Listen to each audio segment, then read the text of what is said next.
Israeli প্রতিরক্ষা বাহিনী সম্প্রতি একটি নতুন উদ্যোগ গ্রহণ করেছে, যার আওতায় তাদের গোয়েন্দা শাখার সব সদস্যদের জন্য ইসলাম ধর্ম, আরবি ভাষা এবং মধ্যপ্রাচ্যের সংস্কৃতি বিষয়ে বাধ্যতামূলক প্রশিক্ষণ চালু করা হচ্ছে।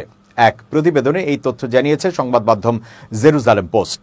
ইসরায়েলি সেনাবাহিনীর মতে, গোয়েন্দা ইউনিটে কর্মরত সৈন্যদের জন্য এই প্রশিক্ষণ অত্যন্ত জরুরি, কারণ তারা মূলত শত্রুপক্ষের কথাবার্তা, আচরণ ও মনস্তত্ত্ব বিশ্লেষণের দায়িত্বে থাকে।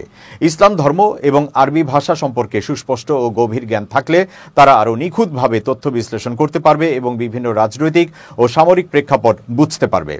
এই প্রশিক্ষণ কর্মসূচির আওতায় সৈন্যদেরকে শুধুমাত্র আরবি পড়া ও বলাই শেখানো হবে না, পাশাপাশি ইসলামের মৌলিক নীতিমালা, বিভিন্ন মাযহাব বা ধর্মীয় মতপার্থক্য, ইবাদত পদ্ধতি, উৎসব, সামাজিক রীতিনীতি এবং মুসলিম সমাজে প্রচলিত সংস্কার নিয়েও শিক্ষা দেওয়া হবে।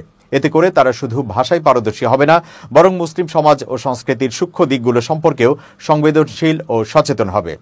ইসরায়েলি প্রতিরক্ষা বাহিনীর এক মুখপাত্র, এ সময় গোয়েন্দা কাজ শুধু প্রযুক্তি নির্ভর নয়, বরং সাংস্কৃতিক ও ধর্মীয় প্রেক্ষাপট বোঝাও অত্যন্ত জরুরি।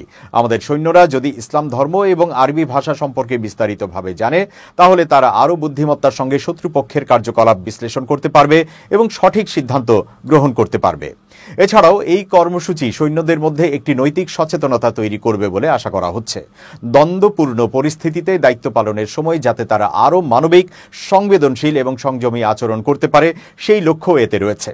বিশেষজ্ঞদের মতে, গোয়েন্দা বাহিনীতে সাংস্কৃতিক বোধ ও ভাষাগত দক্ষতা থাকলে তা শুধু সামরিক সাফল্যই বাড়ায় না, বরং দীর্ঘমেয়াদে স্থিতিশীলতার জন্য সহায়ক হয়।